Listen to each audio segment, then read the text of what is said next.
What's up, people? So today I was checking the Steam store page like I do daily, you know, checking out if there's any new games that I would like to play or I'm interested in. I'm always keeping an eye on that, but then suddenly I saw this game, which is SC2VN, which is a StarCraft 2 visual novel. I've been doing a lot of visual novels lately, which is something that if you would have asked me 1 or 2 years ago that I would be doing these types of games, mainly at the moment, I'd be like, what? No, you gotta be kidding me. But I'm enjoying it a lot, and when I saw this one, which sort of combines my two things that I really enjoy at the moment, I enjoy visual novels, and I'm, as a lot of you probably know, I've mentioned it in a couple of my videos that I am a big fan of esports in general. Like, I play a lot of Dota 2, it's the game that I've played for the longest time probably, and I follow CSGO, I used to watch the StarCraft 2 scene very thoroughly like 4 to 5 years ago or something, but after a while I just didn't follow it that much. But yeah, a freaking visual novel about esports, and according to some of the reviews, this is actually pretty damn good as well. So I'm gonna, for now, because I have 2 simultaneous series going on as well, I want to finish Eden as soon as possible.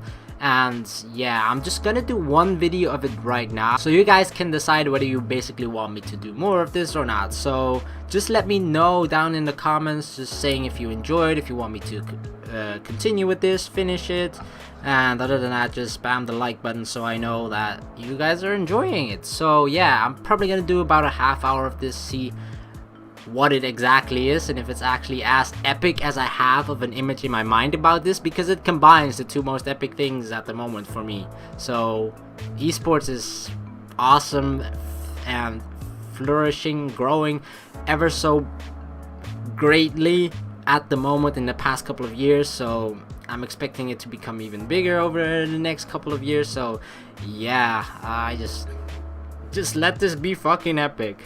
Alright, let's start. SC2VN is a visual novel about StarCraft in South Korea and the people who play it. If you are new to esports or StarCraft, you can watch a short acted scene that will introduce you to the professional StarCraft. Or you can watch the scene later in the extra menus and get right into the action. You know what?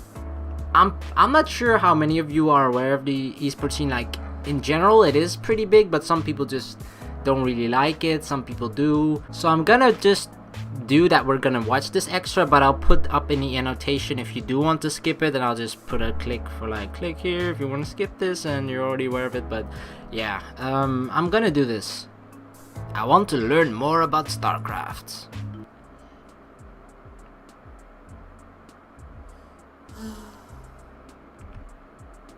Hey Timmy, long time no see.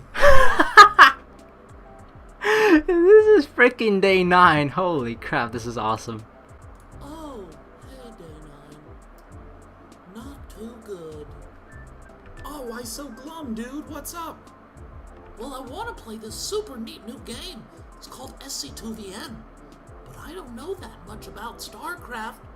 I'm afraid a bunch of stuff is just gonna go over my head. I'm pretty sure day 9 is doing the voice of Timmy as well. Like, I used to watch a lot of Day 9 videos about StarCraft, and what was the series called? God damn it. It was really enjoyable to watch though. I think it was his daily series or something, but that was really funny. Like, I recognize his voice in the Timmy one, Don't I get think. down on yourself, Timmy. How about I help you out on some background info? That way you won't feel so lost. Wow, really? Thanks, day 9. You're the best. No problem, Timmy. So, what would you like to know? Okay, well, what were the earliest days of StarCraft like in Korea?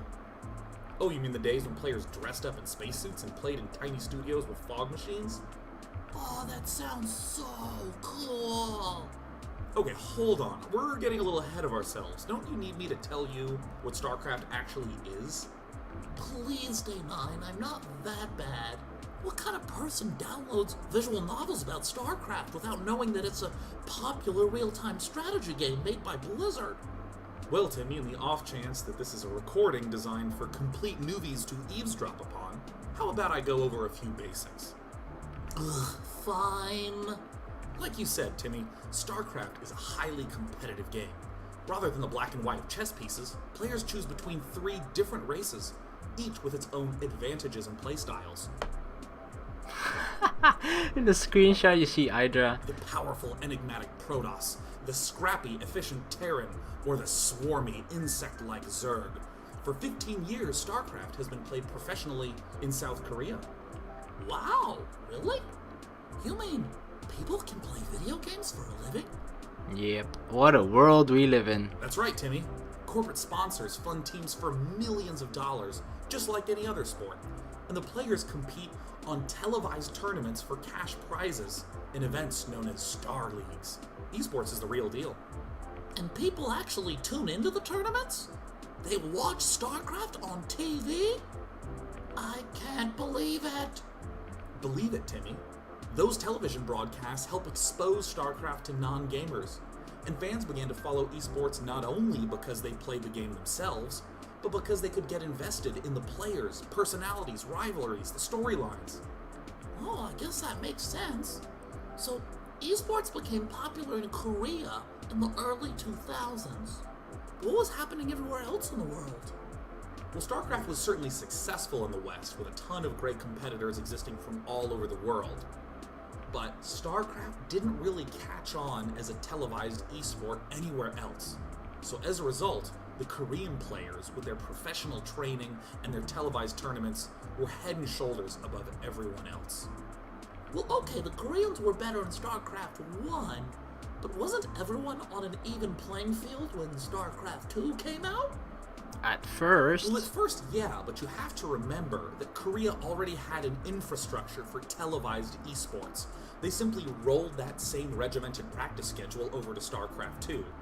And even though everyone started the same, quickly, Korea left the rest of the world in the dust. Only a handful of non-Korean players have ever been able to put up a challenge. Nothing really compares to the Korean team house. What's a team house? Come on, Tim, you can figure this one out. Come on, Timmy. A for effort, Timmy. It's pretty much what it sounds like. A team house is both living quarters and a practice environment.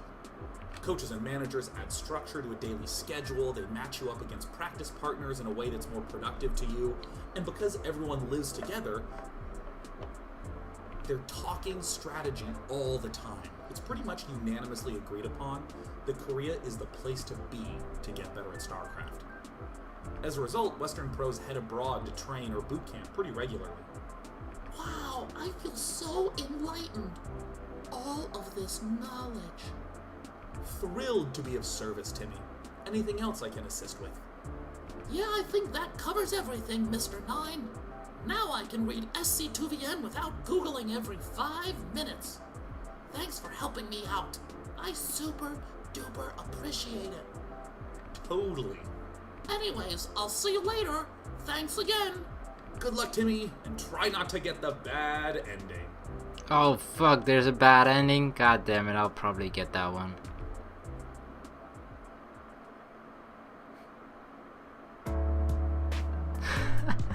That was really fun though. I personally loved Day 9 and that was actually a pretty good insight, even though I pretty much knew everything that was said in that video, but for people that didn't, it's probably an interesting background information to know, especially when we're going into this.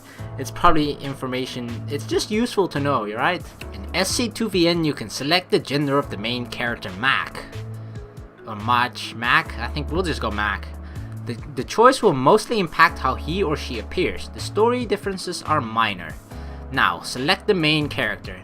I am a boy, so we're gonna go with the boy. We're gonna begin the story as the male main character. Yes, I do.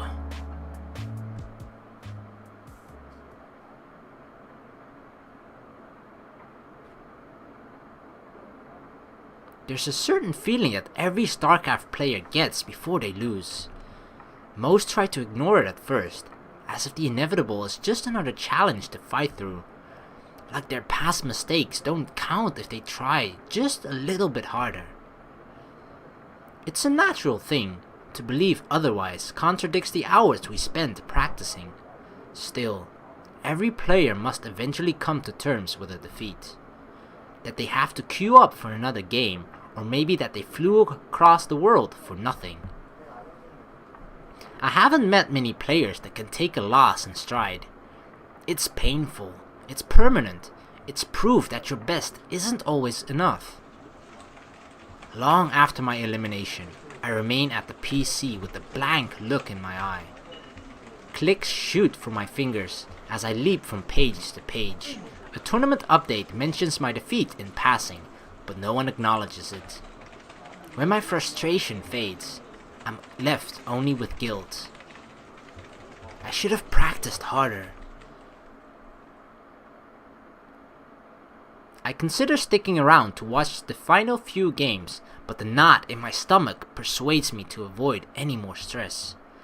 People are nice enough to a foreigner with the heart to attempt a Star League qualifier, but without a win, I'm just one more in a long line of losers.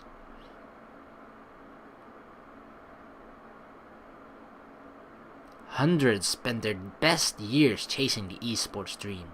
1 in 50 makes it. This is for those that don't.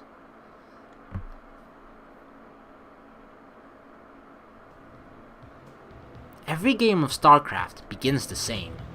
Gather resources, train a worker, construct a building, rally an army, defend a base, contest the map.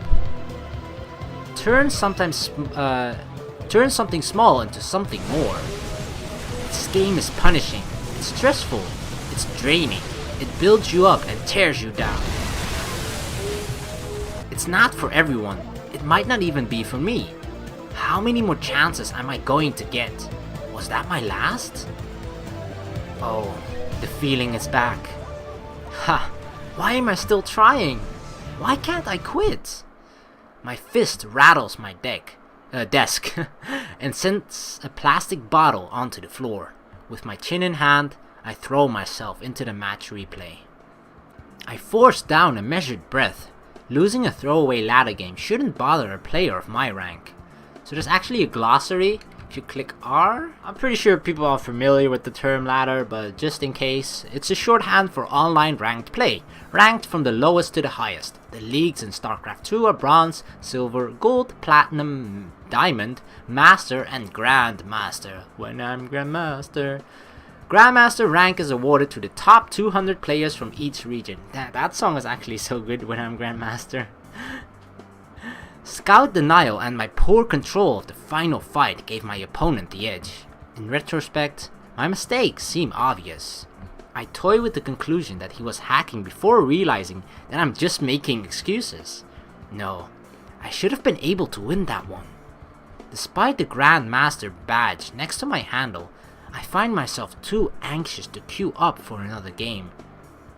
The loss at the Victory Star League qualifier earlier today isn't helping my mindset. I comb my tiny room with a look, restless and unmotivated. Sitting alone in a dark room for extended periods of time is incredibly depressing, a fact I only learned when it became a significant part of my life. Only one thing is certain, I've got to get out of here. After double checking that my apartment's door is locked, I hustle down the stairs and onto the sidewalk. Light grows with each step towards the shining skyline.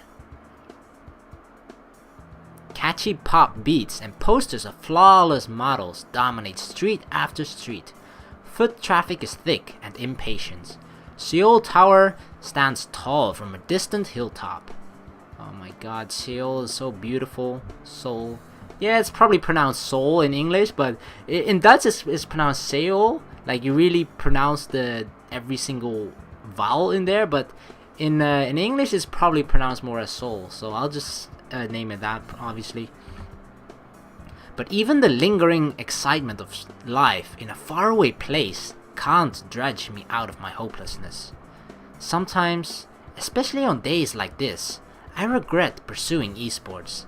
It's a thought I've had more times than I'd cared to admit since coming to South Korea. Even saying that, I know that I can't keep myself from competing. It's in my nature, and truth be told, this damn game is the only thing I'm good at. What is StarCraft? Some respond to that with an explanation on its game mechanics or its storyline. There are other popular answers too, that it requires the dexterity of a pianist alongside the strategic thinking of a chess player. Maybe that's what StarCraft is to most people, but to the hundreds who carve out a living on it, StarCraft isn't such a simple thing. It's the embodiment of competition, a perfect playing field, no need for athletic genes, rabid parents, tutting tutors, or expensive summer camps. You pick up the game on your own, you learn, you improve, you work. If you're good enough, you can become a god. And if you fail, you stay a nobody. The thing that I'm already enjoying about this visual novel is that it's just about esports, right? Even if you personally don't like StarCraft 2 that much, you can just sort of replace the game in your mind, right? That it's CSGO instead, or Dota, or League of Legends. You can sort of just, because it's esports, right? Most of the esports environments is just the same, although StarCraft 2 is a little different in the fact that it's you play alone rather than in a team environment, like most MOBA games or Counter-Strike and other esports games. But the one where you are playing alone, I mean, in general, it's just pretty much very, very relatable in everything that's being said here. Even I've played in competitive environments in both Dota and when I was very young, actually in Counter-Strike as well, 1.6, and it all feels very relatable. So I'm not building towards a long-term career. I'm friendless in a foreign country. I'm respected by no one. And if I don't qualify for the VSL next month, I'll be back home at square one. I'll be nothing. But hey, at least I play video games all day. And that's the life. That's the dream. Are you completely sure you haven't forgotten anything? Do you have enough money for the cab when you land? Are you sure that the apartment got your money? Is your cell phone charged? You brought an extra charger, right? Mom, I'm fine. Please. Nothing bad is going to happen. Remember, there won't be anyone to do your laundry, cook your meals, or wake you up when you oversleep. Budget well, and you'll have 2 months. I won't hear anything about a loan for the flight home. It takes effort to keep a frown from my face. I'm certain that my parents came to see me off only so they could say they did.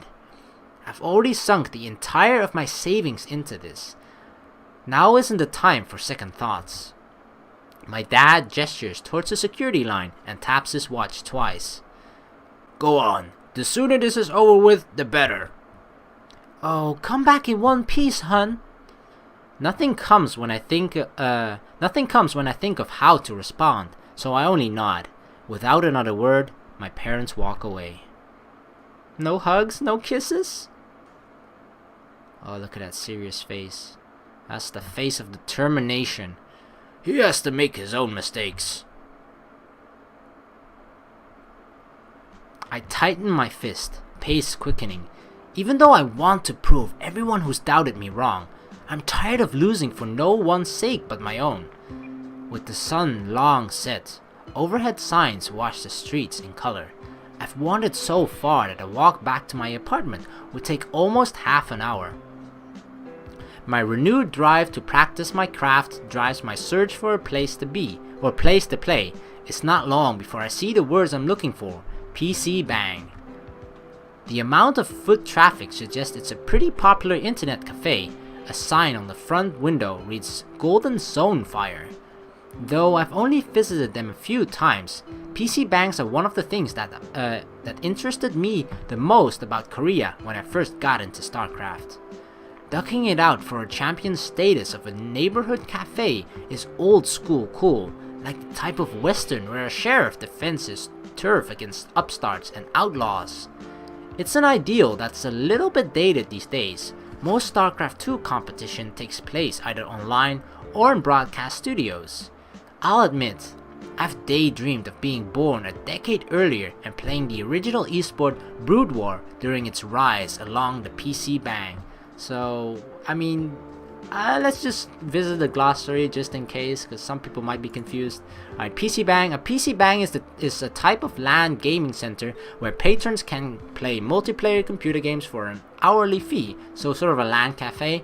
PC Bangs remain popular despite the spread of household computers, as they provide a meeting place for gamers, especially school-aged gamers, to play together with their friends. And Brood War is the expansion pack to the original StarCraft, released in 1998. The esports industry in South Korea was built entirely around Brood War and its wild success with both players and spectators. It remains relatively popular and a cultural mainstay. So think about that, even a game that is now 17 years old or something is still popular in South Korea. That's crazy when you think about it. That an esports game or just a game in general has such a long longevity. It's crazy. A better time, or so they say online.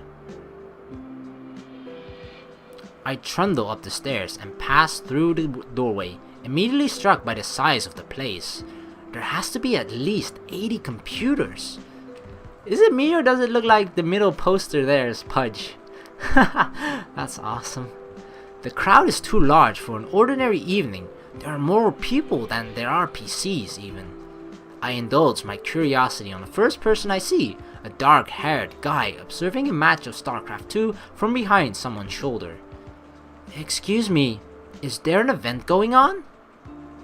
The guy turns and looks at me like I'm speaking something other than Korean. After a brief silence, he responds, "Are you new or something? Have you not heard of an all-out attack?"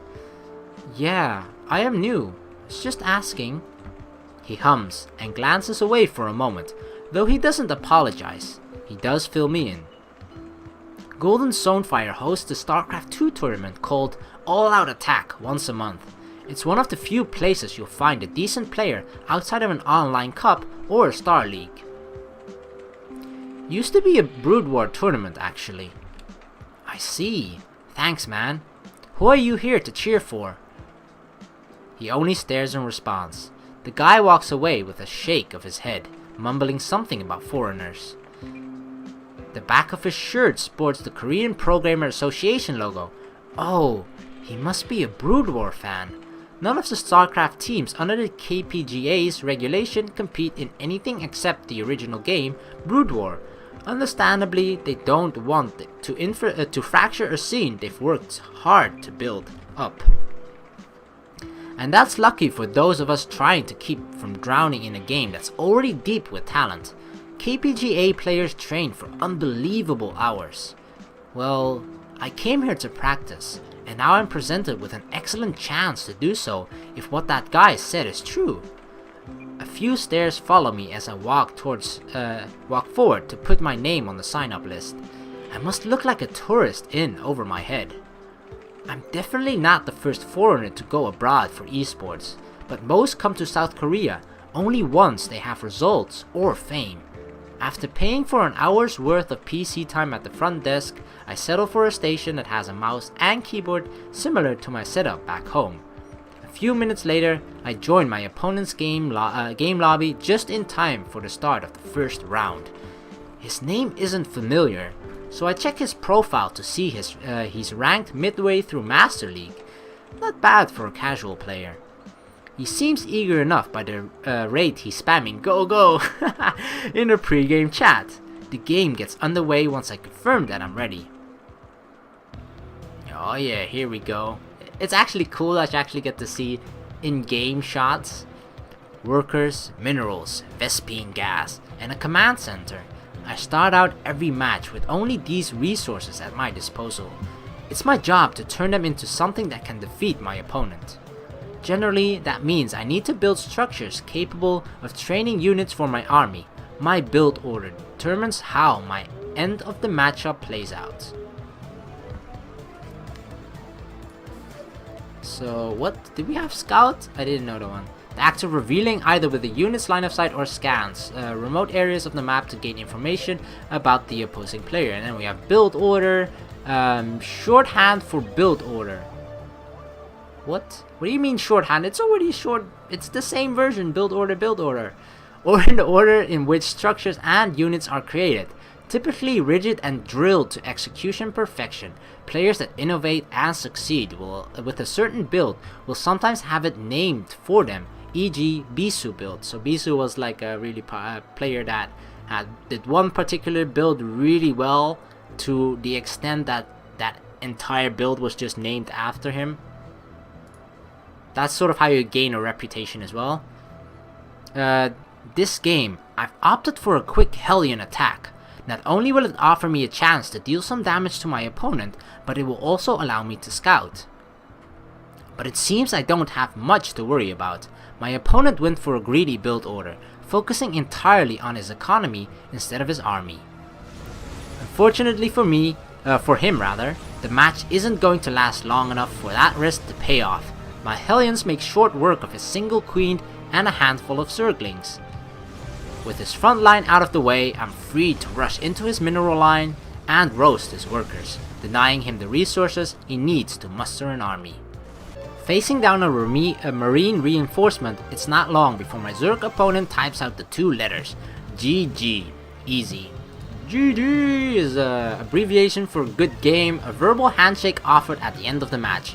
Failure to offer a GG is seen as disrespectful and is an offense that some leagues will fine players for. Even though some of the abbreviations or slang words seem obvious, but I'm still gonna go through it over the glossary just so that everyone knows.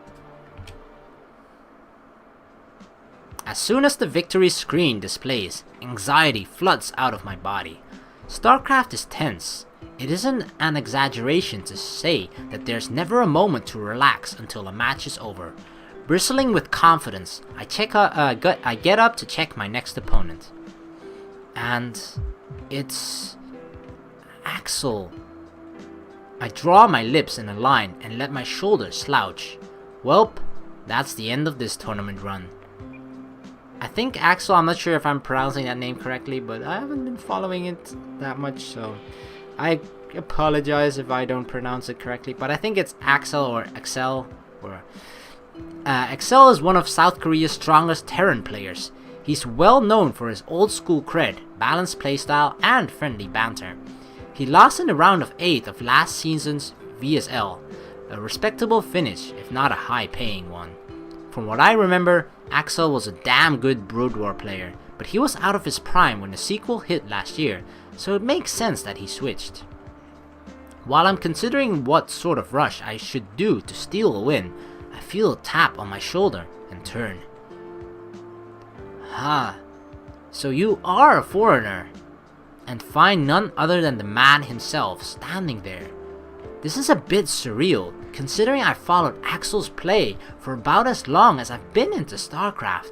Luckily, his nonchalant manners disarms my surprise. Yeah, I think we play next round. I'm Mach, a Terran. He misses a beat before regaining his smile, like he's surprised that I understood and then answered him. Yeah, I saw you won your game. Not bad. It's not common to see foreigners at all-out attack. Are you on a team? I'm not. Trying to find one though. I'm sure you know how that goes. I grin stupidly, which Axel doesn't seem to mind. He pauses to scratch his cheek before responding. Well, good luck. Don't expect another easy match. You too. I mean, thanks.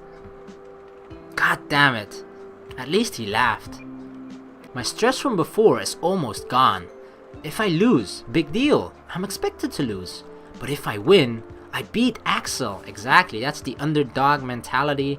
Like, if you lose, who cares? You only have, there's only anything for you to win, really. Like, even if you lose, but you play pretty well, then people are going to notice that too. So, it's never, it's just sort of a win-win situation. Unless you screw up so badly that people are laughing at you, then yeah, I guess you can do something wrong. But in general, you're expected to lose anyway. So, just go in there, try to do your best as an underdog. I'm still chewing over which cheese I should perform before finally deciding just to play standard. I shouldn't squander the rare chance to practice against a top player.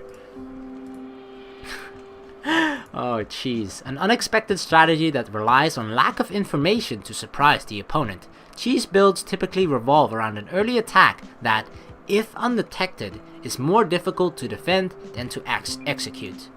And standard refers to a balanced playstyle, means to cover as many of the opponent's options as possible, favors a solid, well-rounded skill set. Top players utilize standard play for the majority of their games. He and I banter back and forth in the pre-game lobby for a bit before the game gets underway. Alright dude, you can do this, I believe in you. Come on Mach. I haven't gone up against a stronger player as Axel in a while. There probably wasn't a single person at the VSL qualifier at his level. Oh, look at this little tab with information about Axel. Old school Brood War Terran. Plays classic Marine/tank style, probably about to crush me. That only makes a potential victory all the more tantalizing. It's a chance to prove myself that I've got what it takes. Even if I've decided on standard play, I've still got a decision to make in how to execute my mid-game strategy. This map is well suited for a Hellion attack. I'll have plenty of room to poke around his expansion since it lacks a choke point. An attack by air might also be a strong option. The distance between our bases is relatively long by land, but it'll take a Banshee less than 5 seconds to travel from mine to his. I'm confident with both styles. It's just a matter of how I want to execute the attack. Oh yeah, we actually get options, so we can do a hit and run with the Hellions or an air assault with Banshees. Considering that he saw our last game as well, like he's probably somewhat prepared for a Hellion attack, even though sometimes if you see it coming, there's occasionally not that much you can do about it. But you know what, we're just gonna throw things in a different direction. We're gonna go for the air assault with the Banshees.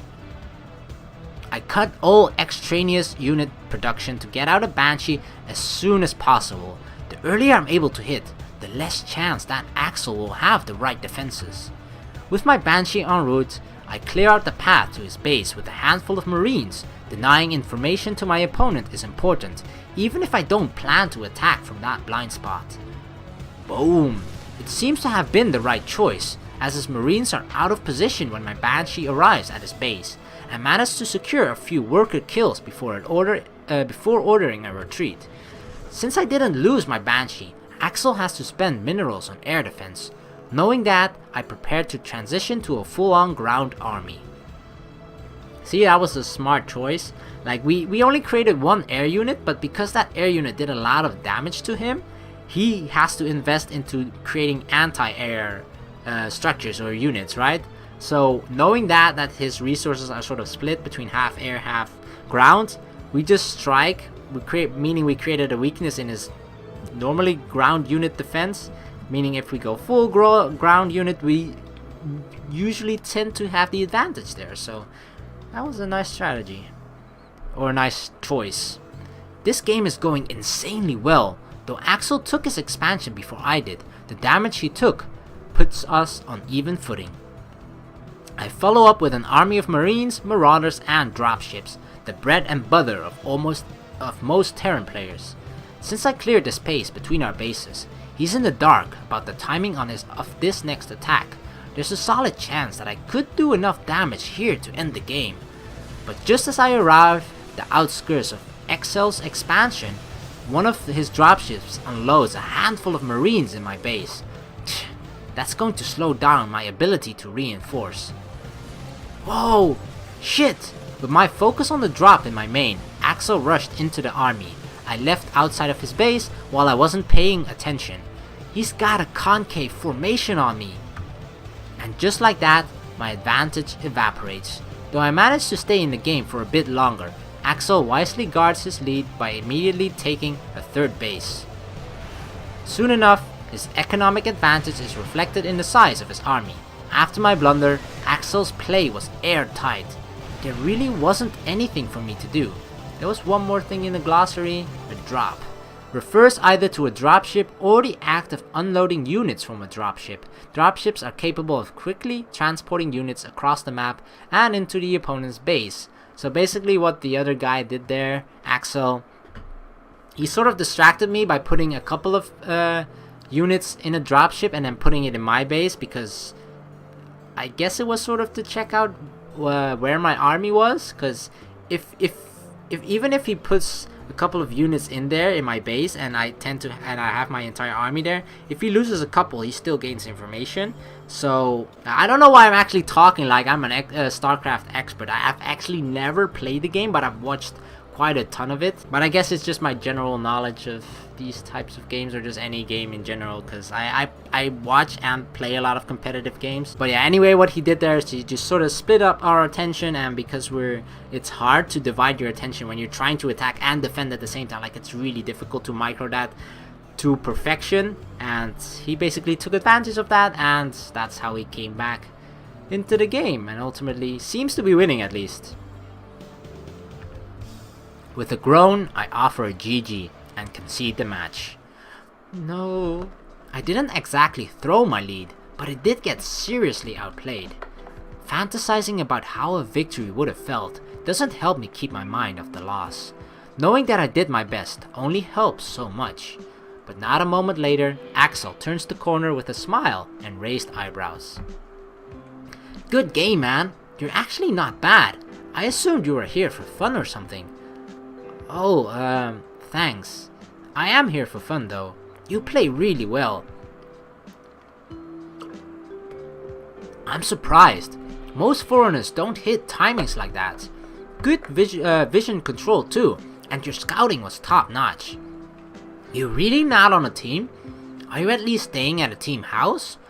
Oh, are you studying abroad? Nothing like that. I'm staying by myself in an apartment by the VSL studios. So you came to Korea alone and on your own dime? And you're not just visiting? Yes? I do my best not to seem awkward about my answer, but any reason to worry disappears when Axel smiles. It takes some serious guts to move out here like that. I can't think of a single person who's made it out there or out here on their own. A few nearby competitors watch our conversation.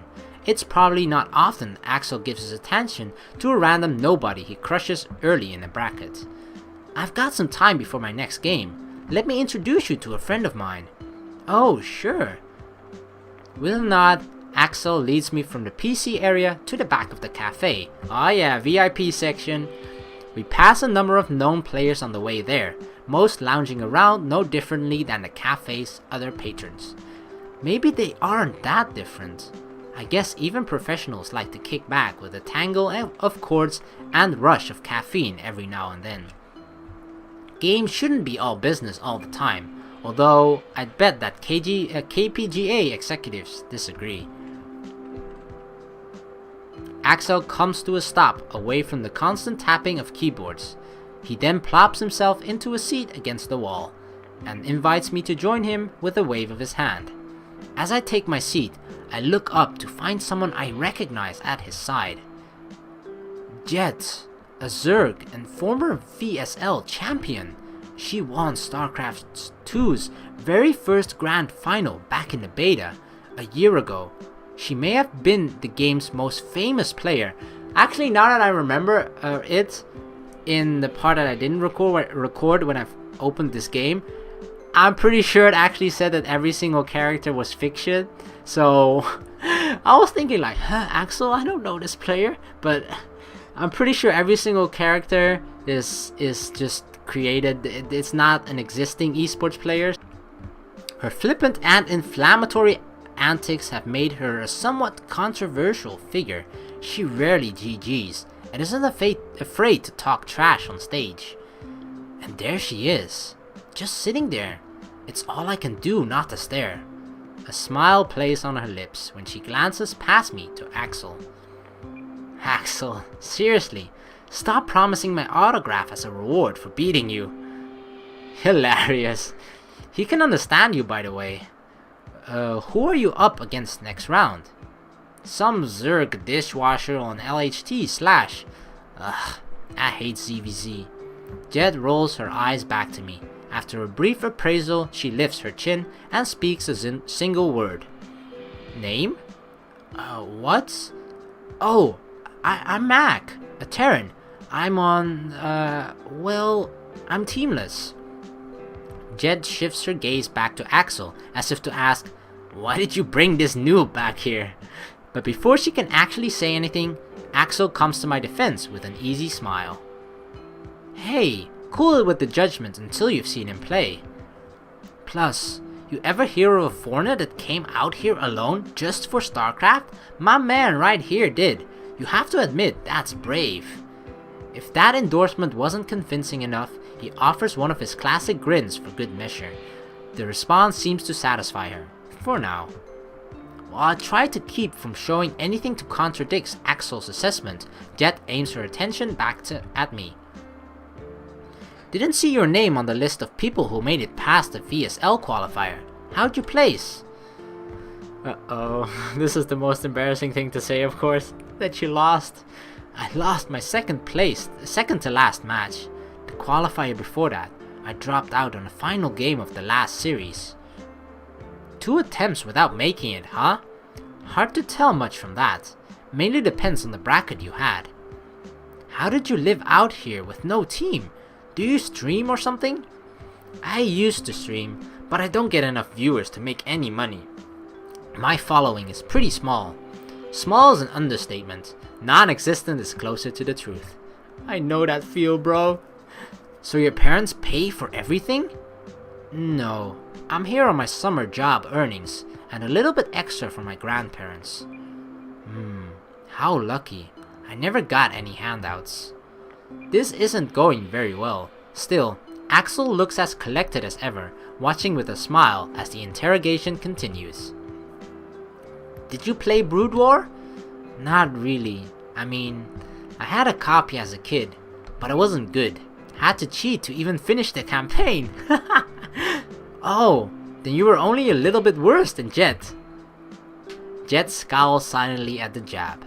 It's true that the 2 years she spent playing Brood War were mostly unremarkable. Then this is your first try at professional gaming? When I nod, she gives me a hard look. Why are you out here? What do you mean? I'm sure you're aware of your chances. It's been more than 5 years since a foreign pro gamer accomplished anything noteworthy in Korea. I know what she's getting at, but it's not like I have a particularly great or unique answer. I scratch behind my head and look away.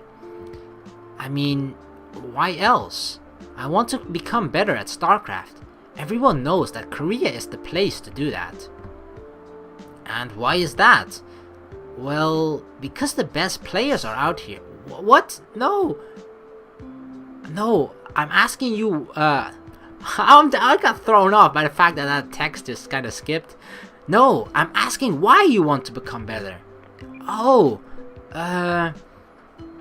it feels like she's forcibly extracting the truth from me. All the same, I can't leave her expression unanswered. I do my best to avoid showing the embarrassment I feel in my honest response. Because I want to be a champion, or at the least, show I can compete at any level, or at that level. Everyone who plays this game wants that, don't they? You're right about one thing. Every idiot that makes it to Grandmaster and takes a map off of a good player thinks they're pro gamer material. A champion, huh? Sheesh. She clicks her tongue and sighs. But she doesn't seem displeased. Well, at least any more so than usual. I wouldn't have much ground to stand on if I disagreed with her. Jet is one of the few who has accomplished what the rest of us dream about. Don't be so harsh.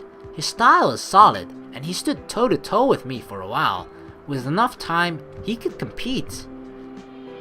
What do you think? Why don't you practice with him a bit? I could. Little harm in giving him a chance. Wait. Back up. What just happened? Did he say practice? And did she say yes? Axel answered her with a pleased expression. Jet takes a moment to stretch out before again crossing her arms across her chest.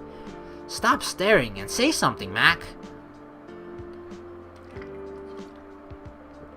The sound of my name wakes me from my stunned silence. I jolt upright and offer a flurry of nods. Sorry, I say yes, definitely say yes. Jet and Axel watch me in silence until I lower myself back into my seat. It takes some determination to come out here alone. Let's see if it translates to win, eh? With a thumbs up, it's settled. I've somehow found myself with one of the best practice partners in the world. I really hope this isn't just for the novelty of playing with some random foreigner. Axel. It's about time to get back to all-out attack. Wouldn't want you getting DQ'd if we'll be matching in the semis. So DQ is disqualified, obviously. Can you be certain that I didn't lose to Mach already? What if this was my way of saving face? Funny. Have you lost to a foreigner even once? Hey, you never know who's playing on a barcode account. Right, I gotta look that one up. I actually don't know barcode. An account used for anonymous ladder play. Barcode accounts generally use a random combination of I and L. Generally used to practice certain strategies or tactics without the risk of identification. So sort of like a Smurf account, I guess that's the sort of equivalent to it. You sure you don't want to spot split? Final offer. Collude? With you? Not a chance. What about you, Mach? Gonna stick around? A PC bang with the bustle of a tournament isn't a great training environment. The bracket will probably take a few hours to work through, too. No, I'm gonna head home. Got a lot of practicing to do tonight. Leaving already? Well, hey, it was good to meet you, man. Be at Golden Zone Fire tomorrow morning and we'll find out if you're overhyped. Will do. I rise and offer them each a nod in thanks before heading back towards the PC area. The last thing I see is a vague smile from Jet as she leans over and whispers something to Axel. I squeeze my way through the growing crowd and manage to make it through the doorway leading outside. When I hit the street, I'm met with a cool breeze and a rush of voices, sound, and lights. This is it. A shot. One final shot to make it happen. One last chance to live the life I want. I quicken my pace, eager for the comfort of a dark room and bright monitor.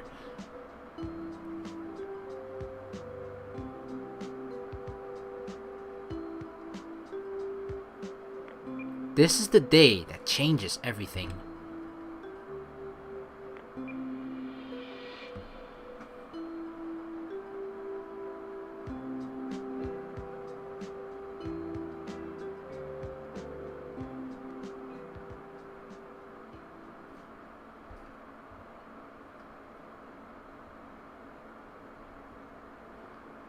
Alright, well, we're gonna end the video here.